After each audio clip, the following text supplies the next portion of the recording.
Well, welcome to the White House, everyone.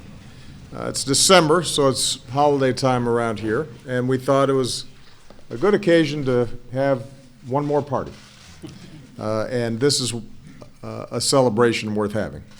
I want to, first of all, thank Joe Biden and Jill Biden and their entire family, who have been such extraordinary friends to us, and what a fitting way for us to be able to signify our partnership as our time comes to an end together. It makes me feel very good. I want to thank David and Kate Grubb for sharing their family's story. As David said, we have a lot in common, nothing more than the love of our children, our daughters.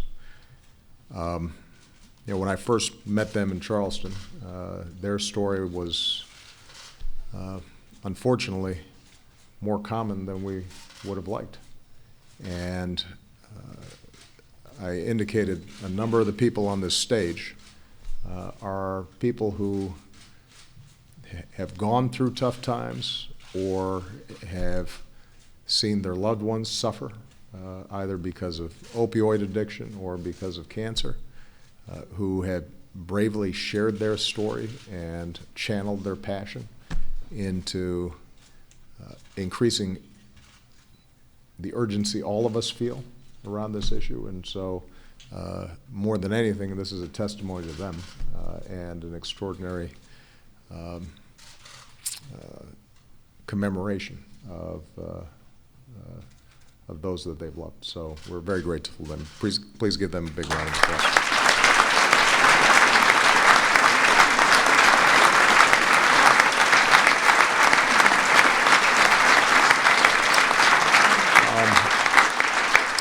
We're joined by a whole bunch of members of Congress here today, and it is wonderful to see how well Democrats and Republicans in the closing days of this Congress came together around a common cause.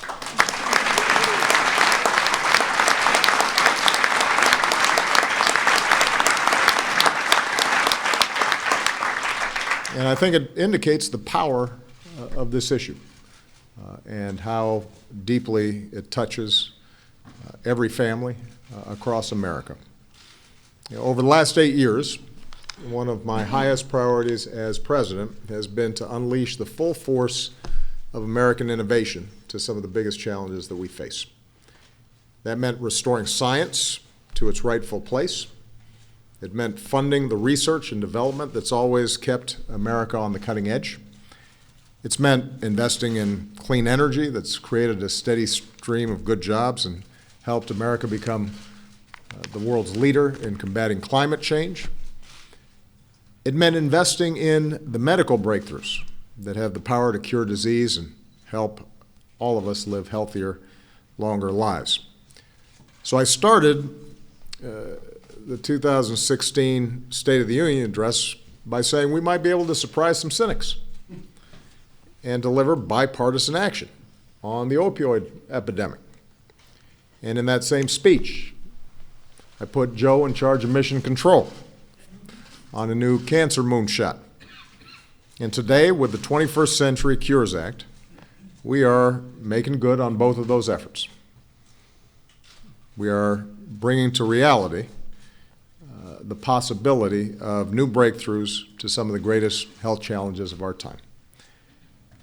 Joe's already indicated some of the scope of the bill, but let me repeat it because it's worth repeating. First, this legislation is going to combat the heroin and prescription opioid epidemic that is ravaging too many families across the country. This is an epidemic that can touch anybody, blue collar, white collar, college students, retirees, kids, moms, dads. I've had the chance to meet people from every stage of recovery who are working hard to sustain the progress that they're making. And I've met parents like the Grubbs who work tirelessly to help a child struggling with addiction. It could not be clearer that those of us called upon to lead this country have a duty on their behalf, that we have to stand by them, that all too often they feel as if they're fighting this fight alone instead of having the community gather around them and give them the resources and the access and the support that they need. So today, I could not be prouder that this legislation takes up the charge I laid down in my budget to provide $1 billion in funding so that Americans who want treatment can get started on the path to recovery and don't have to drive 6 hours to do it. It is the right thing to do, and families are ready for the support.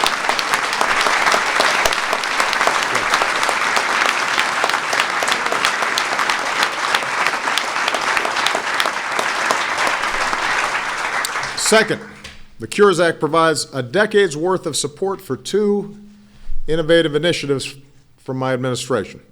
The first is the Brain Initiative, which we believe will revolutionize our understanding of the human mind. And when I sign this bill into law, we'll give researchers new resources to help identify ways to treat, cure, and potentially prevent brain disorders like Alzheimer's and epilepsy, traumatic brain injury, and more. And we're also going to support what we've called our Precision Medicine Initiative, an effort we started to use data to help modernize research and accelerate discoveries so that treatment and healthcare can be tailored specifically to individual patients. This spring, with the help of this legislation, the National Institutes of Health plans to launch a groundbreaking research cohort, inviting Americans from across the country to participate to support the scientific breakthroughs of tomorrow. Number three, the Cures Act improves mental health care.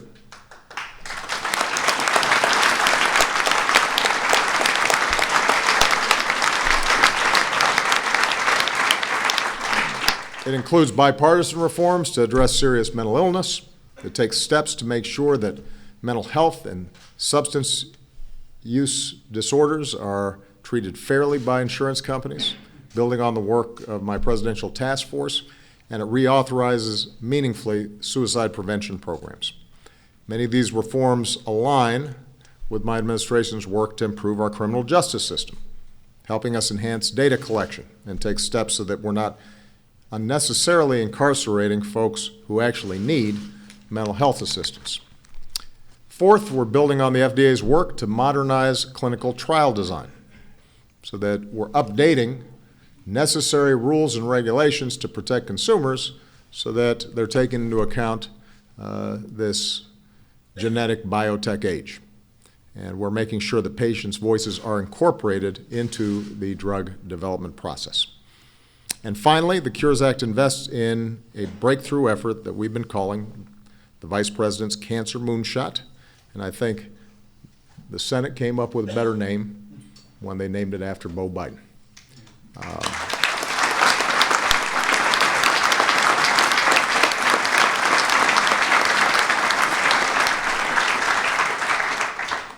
Joe said, Beau loved me, I loved him back. And like many of you, I believe that the United States of America should be the country that ends cancer once and for all. We're already closer than a lot of folks think, and this bill will bring us even closer, investing in promising new therapies, developing vaccines, and improving cancer detection and prevention.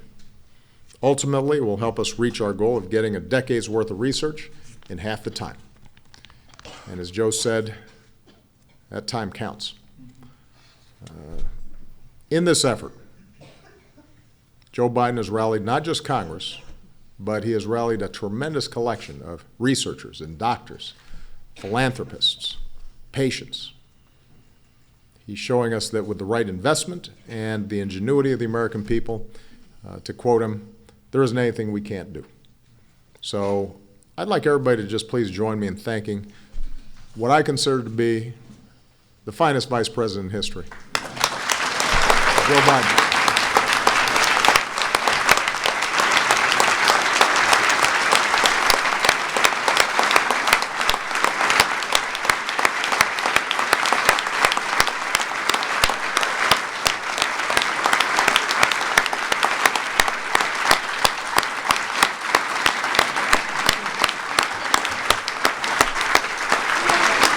Go ahead and embarrass Joe. Go ahead.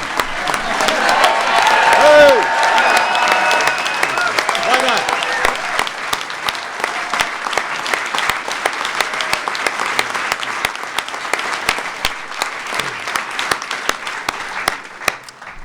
So we're tackling cancer, brain disease, substance use disorders, and more.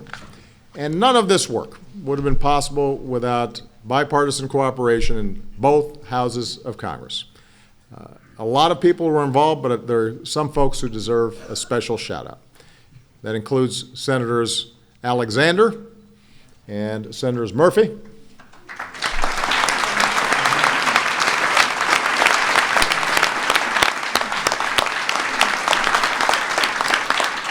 Representatives Upton, Pallone, and DeGette. And Green.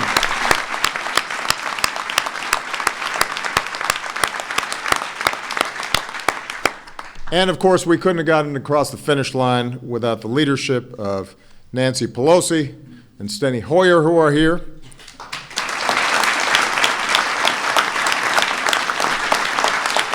As well as leaders from both houses, Speaker Ryan, leaders McConnell and Reid, and Senator Patty Murray.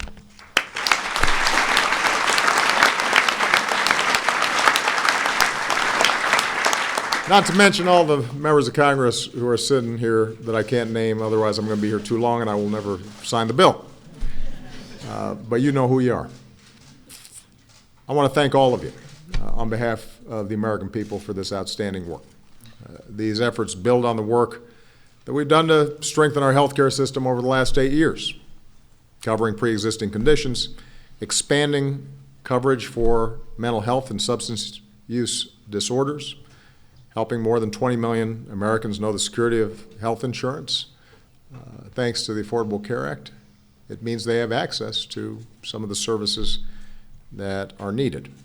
I'm hopeful that in the years ahead, Congress keeps working together in a bipartisan fashion to move us forward rather than backward in support of the health of our people, because these are gains that have made a real difference for millions of Americans. So this is a good day. It's a bittersweet day. I think it's important to acknowledge that it's not easy for the Grubs to come up here and talk about Jesse. It's not easy for Joe and Jill, I know, to talk about Beau. Joe mentioned my mother, who died of cancer. She was 2.5 years younger than I am today when she passed away. And so it's not always easy to remember,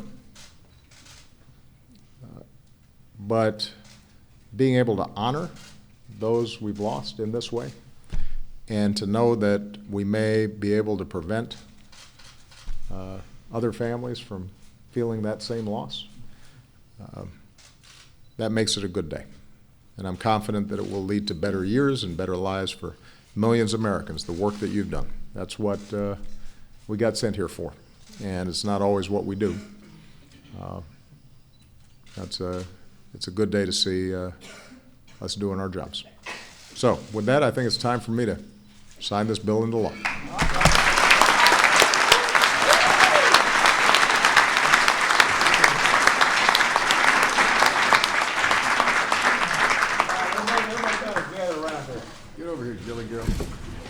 Get close. All right. Those of you who have not attended this before, I have to use all these pens.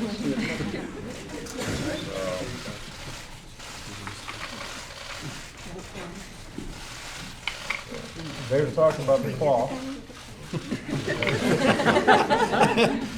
But it works for us, right? I don't care what other people say.